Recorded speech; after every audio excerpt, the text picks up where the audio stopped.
ನಮಸ್ಕಾರ. ಇವತ್ತು ನಾವು ರಾಬರ್ಟ್ ಕಿಯೋಸಾಕಿಯವರ ಒಂದು ಆ, ಪ್ರಸಿದ್ಧ ಪುಸ್ತಕ ಶ್ರೀಮಂತ ಅಪ್ಪ ಬಡ ಅಪ್ಪ ಇದೆಯಲ್ಲ, ಅದರ ಬಗ್ಗೆ ಬಂದಿರೋ ಒಂದು ಈ ಪುಸ್ತಕ ವಿಮರ್ಶೆ ಬಗ್ಗೆ ಸ್ವಲ್ಪ ಮಾತಾಡೋಣ. ಇದಕ್ಕೆ 4.5 ಸ್ಟಾರ್ ರೇಟಿಂಗ್ ಕೂಡ ಸಿಕ್ಕಿದೆ. ಹೌದು, ಈ ವಿಮರ್ಶೆ ಬರೀ ಪುಸ್ತಕದ ಕಥೆ ಹೇಳಲ್ಲ, ಅದಕ್ಕಿಂತ ಹೆಚ್ಚಾಗಿ ನಮ್ಮ ಹಣದ ಬಗ್ಗೆ ಯೋಚನೆ ಮಾಡೋ ರೀತಿನೇ ಹೇಗೆ ಬದಲಾಯಿಸಬಹುದು ಅಂತ ಹೇಳುತ್ತೆ. ಹೌದು, ಅದ್ನೇ. ಹಾಗಾಗಿ ಅದರ ಮುಖ್ಯ ಅಂಶಗಳೇನು, ವಿಮರ್ಶಕರು ಏನ್ ಹೇಳ್ತಾರೆ ಅಂತ ನೋಡೋಣ ಅಲ್ವೇ? ಖಂಡಿತ. ವಿಮರ್ಶೆ ಶುರುವಲ್ಲೇ ಹೇಳೋದು ಲೇಖಕರ ಇಬ್ಬರು ಅಪ್ಪಂದರ ಕಥೆ. ಒಬ್ರು ಚೆನ್ನಾಗಿ ಓದಿದ್ರು, ಆದರೆ ಹಣಕಾಸಿನ ಸಮಸ್ಯೆ, ಅದು ಬಡ ಅಪ್ಪ.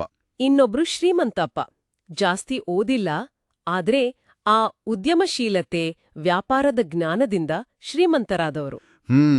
ಇದೇ ವ್ಯತ್ಯಾಸ ಪುಸ್ತಕದ ಅಡಿಪಾಯ ಅಂತ ವಿಮರ್ಶಕರು ಗುರುತಿಸ್ತಾರೆ.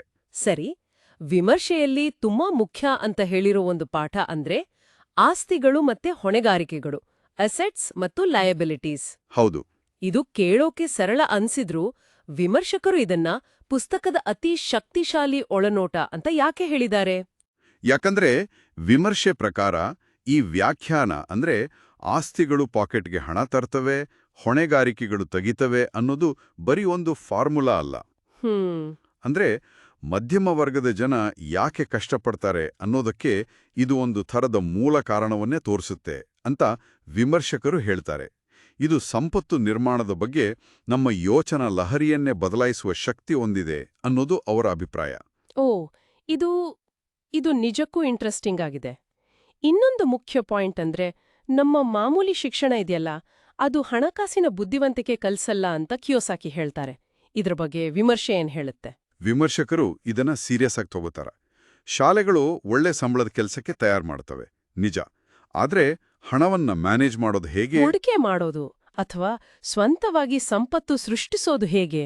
ಹೌದು, ಅದಕ್ಕೆ ಬೇಕಾದ ಜ್ಞಾನ ಕೊಡಲ್ಲ ಅನ್ನೋ ಕಿಯೋಸಾಕಿ ಮಾತನ್ನ ವಿಮರ್ಶೆ ಒಪ್ಕೊಳ್ಳುತ್ತೆ.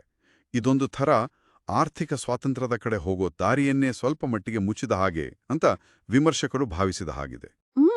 ಹಾಗೆ ಕೇವಲ ಗಳಿಸೋಕೆ ಅಲ್ಲ, ಕಲಿಯೋಕೆ ಕೆಲ್ಸ ಮಾಡಿ ಅಂತ ಹೇಳ್ತಾರಲ್ಲ, ಅಂದ್ರೆ ಸ್ಕಿಲ್ಸ್ ಮೇಲೆ ಗಮನ ಕೊಡಿ ಅಂತ. ಹೌದು, ಇದು ಕೇಳೋಕೆ ಚೆನ್ನಾಗಿದೆ. ಆದ್ರೆ ಇದರ ಪ್ರಾಕ್ಟಿಕ್ಯಾಲಿಟಿ ಬಗ್ಗೆ ವಿಮರ್ಶೆ ಏನಾದ್ರೂ ಹೇಳಿದ್ಯಾ? ಅದು ಸ್ವಲ್ಪ ಸೂಕ್ಷ್ಮವಾದ ಪಾಯಿಂಟ್. ವಿಮರ್ಶೆ ಈ ಸಲಹೆಯ ಸ್ಫೂರ್ತಿಯನ್ನ ಖಂಡಿತ ಒಪ್ಕೊಳ್ಳುತ್ತೆ. ಮಾರಾಟ, ಮಾರ್ಕೆಟಿಂಗ್, ಹೂಡಿಕೆ ಇಂಥ ಸ್ಕಿಲ್ಸ್ ಎಷ್ಟು ಮುಖ್ಯ ಅಂತ ಕಿಯೋಸಾಕಿ ಹೇಳೋದನ್ನ ಹೊಗಳುತ್ತೆ. ಆದ್ರೆ ಇದನ್ನ ನಿಜ ಜೀವನದಲ್ಲಿ ಹೇಗೆ ತರೋದು ಅನ್ನೋದಕ್ಕೆ ಪುಸ್ತಕದಲ್ಲಿ ಸ್ಟೆಪ್ ಬೈ ಸ್ಟೆಪ್ ಗೈಡೆನ್ಸ್ ಇಲ್ಲ ಅನ್ನೋ ಕೊರತೆಯನ್ನು ಗುರುತಿಸುತ್ತೆ. ಅಂದ್ರೆ ಕಲಿಯೋಕೆ ಅಂತ ಕಡಿಮೆ ಸಂಬಳದಲ್ಲಿರೋಕೆ ಎಲ್ಲರಿಗೂ ಆಗಲ್ಲ ಅಲ್ವಾ? ಹೌದು, ನಿಜ. ಹಣ ನಿಮಗಾಗಿ ಕೆಲ್ಸ ಮಾಡ ಹಾಗ್ ಮಾಡಿ ಅನ್ನೋ ಐಡಿಯಾ ಕೂಡ ಅಷ್ಟೇ ಆಕರ್ಷಕವಾಗಿದೆ. ಅದನ್ನ ವಿಮರ್ಶಕರು ಹೇಗ್ ನೋಡ್ತಾರೆ? ಈ ತತ್ವ ಅಂದ್ರೆ ಆಕ್ಟಿವ್ ಇನ್ಕಮ್ ಬದಲು ಪ್ಯಾಸಿವ್ ಇನ್ಕಮ್ ಸೋರ್ಸ್ಗಳನ್ನ, ಹೂಡಿಕೆ, ರಿಯಲ್ ಎಸ್ಟೇಟ್, ಬಿಸ್ನೆಸ್ ಇವುಗಳನ್ನ ಸೃಷ್ಟಿಸೋದು, ಇದನ್ನ ವಿಮರ್ಶಕರು ಪುಸ್ತಕದ ತಿರುಳು ಅಂತಾನೆ ಹೇಳ್ತಾರೆ. ಓಕೆ.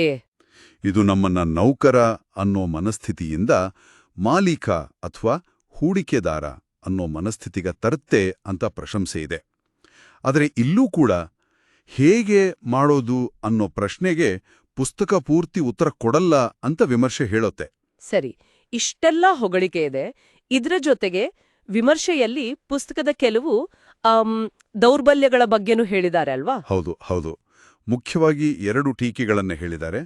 ಒಂದು, ನಾವು ಆಗ್ಲೇ ಮಾತಾಡಿದ ಹಾಗೆ ಪ್ರಾಕ್ಟಿಕಲ್ ಡೀಟೇಲ್ಸ್ ಕಮ್ಮಿ ಇರೋದು. ಕಾನ್ಸೆಪ್ಟ್ಗಳು ಚೆನ್ನಾಗಿವೆ, ಆದರೆ ಅದನ್ನ ಶುರು ಮಾಡೋರಿಗೆ ಸ್ಟೆಪ್ ಬೈ ಸ್ಟೆಪ್ ಗೈಡೆನ್ಸ್ ಅಷ್ಟು ಸಿಗಲ್ಲ. ಇನ್ನೊಂದು, ಕೆಲವು ಸಲಹೆಗಳು ಈಗ ರಿಯಲ್ ಎಸ್ಟೇಟ್ ಬಗ್ಗೆ ಅಥವಾ ಟ್ಯಾಕ್ಸ್ ಬಗ್ಗೆ ಇರೋದು. ಅದು ಎಲ್ಲರಿಗೂ ಅಪ್ಲೈ ಆಗಲ್ವಾ? ಹೌದು, ಎಲ್ಲಾ ದೇಶಗಳಿಗೆ ಅಥವಾ ಎಲ್ಲರ ಪರಿಸ್ಥಿತಿಗೆ ಸರಿಹೊಂದಲ್ಲ.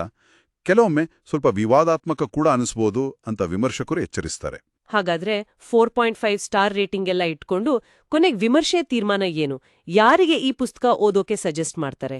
ನೋಡಿ, ವಿಮರ್ಶೆ ಸ್ಪಷ್ಟವಾಗಿ ಹೇಳುತ್ತೆ, ಇದು ಹೇಗೆ ಮಾಡೋದು ಅನ್ನೋ ಗೈಡ್ ಅಲ್ಲ.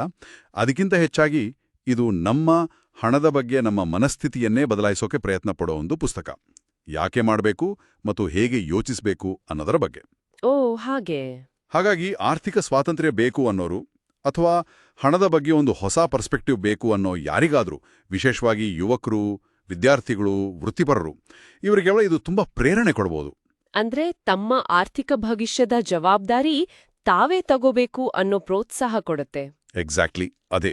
ಒಟ್ನಲ್ಲಿ ಹೇಳೋದಾದ್ರೆ ಈ ವಿಮರ್ಶೆ ಪ್ರಕಾರ ಶ್ರೀಮಂತ ಅಪ್ಪ ಬಡ ಅಪ್ಪ ಅನ್ನೋದು ಹಣಕಾಸಿನ ಜ್ಞಾನದ ಕಡೆಗೆ ಒಂದು ಮೊದಲ ಹೆಜ್ಜೆ, ಅಥವಾ ನಮ್ಮ ಯೋಚನೆ ಬದಲಾಯಿಸೋಕೆ ಒಂದು ಕಿಡಿ ಇದ್ಹಾಗೆ. ಖಂಡಿತವಾಗಿಯೂ ಇದು ಪರ್ಫೆಕ್ಟ್ ಗೈಡ್ ಅಲ್ಲದೇ ಇರ್ಬೋದು, ಆದರೆ ಸರಿ ಪ್ರಶ್ನೆಗಳನ್ನ ಕೇಳೋಕೆ ಮತ್ತೆ ಫೈನಾನ್ಷಿಯಲ್ ಎಜುಕೇಷನ್ ಎಷ್ಟು ಮುಖ್ಯ ಅಂತ ಅರ್ಥ ಮಾಡ್ಕೊಳ್ಳೋಕೆ ಖಂಡಿತವಾಗಿಯೂ ಸಹಾಯ ಮಾಡುತ್ತೆ ಅನ್ನೋದು ವಿಮರ್ಶಕರ ನಿಲುವು.